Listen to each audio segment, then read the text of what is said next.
Today I am going to explain you Hindi summary of Fritz by Satyajit Ray. ये कहानी की शुरुआत जयंतो और शंकर की ट्रिप प्लानिंग से होती है।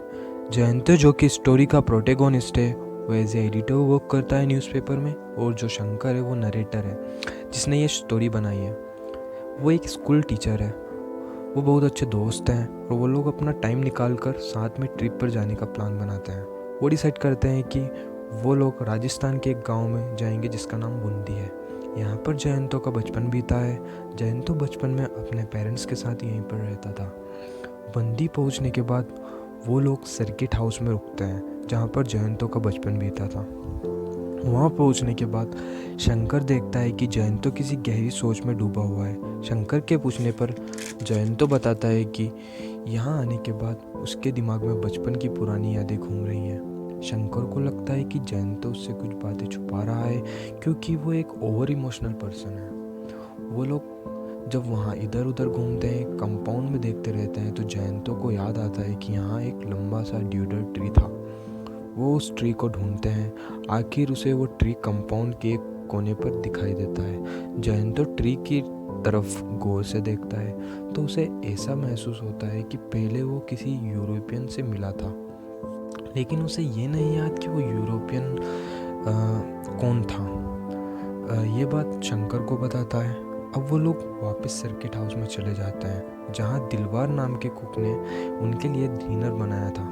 तभी जयंतो को याद आता है कि वो यूरोपियन कोई इंसान नहीं था बल्कि एक स्विस डॉल थी जिसका नाम फ्रिट्स था।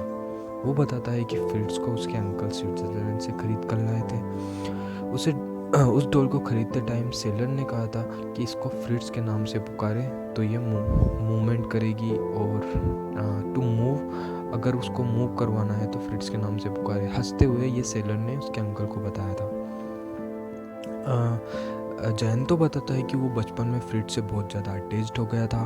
वो फ्रिट्स के साथ दिन भर खेलता था और उसके साथ बिल्कुल अपना टाइम स्पेंड करता था बचपन में। एक दिन फ्रिट्स को कुछ स्ट्रे डॉग्स उठाकर ले गए और उसे पूरी तरह से डिस्ट्रॉय कर दिया, उसको चितिर बितिर कर दिया।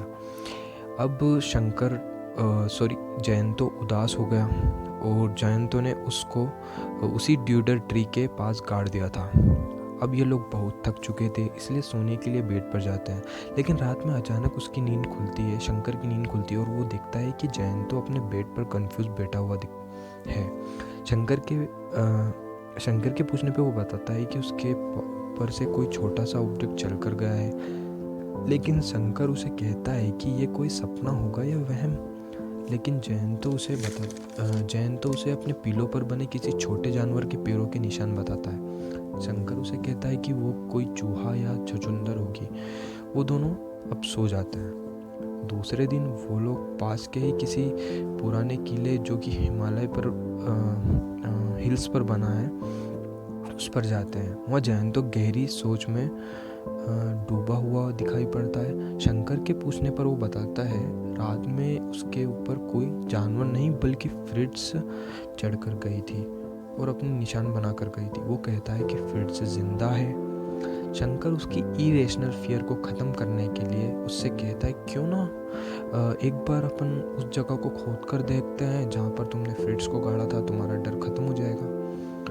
तो जयंतो इस बात से राज़ी हो जाता है। फिर वो लोग उनके माली से उस जगह को खुदवाते हैं तो वहाँ पे एक सस्पिशियस चीज़ दिखाई पड़ती है, pure white 12 inch skeleton, 12 inch का हड्डियों का ढांचा जो कि सेम साइज था बिल्कुल फ्रिट्स के। वो दोनों यह देखकर कंफ्यूज हो जाते हैं और डर जाते हैं। ये कहानी यहीं पर ख़त्म हो जाती है। ये स्टोरी में हमें दो दोस्तों की गहरी दोस्ती दिखाई देती है। इसमें बताया गया है कि कैसे पास्ट की मेमोरी हमारे प्रेजेंट पर हावी हो जाती है। इसमें हमें आखिर में सुपर नेचुरल फिनोमेना दिखाई देता है जिसे हम सोल्व नहीं कर सकते।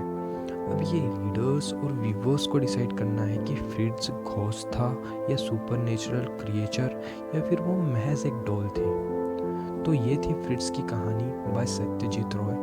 अगर आपको इसकी समरी हिंदी में अच्छी लगी हो तो लाइक करके बताइए, और अगर आप चाहते हैं कि मैं और स्टोरीज़ की हिंदी समरी लेकर आऊँ तो प्लीज़ कमेंट करके बताइए। And don't forget to subscribe my channel. Thank you so much.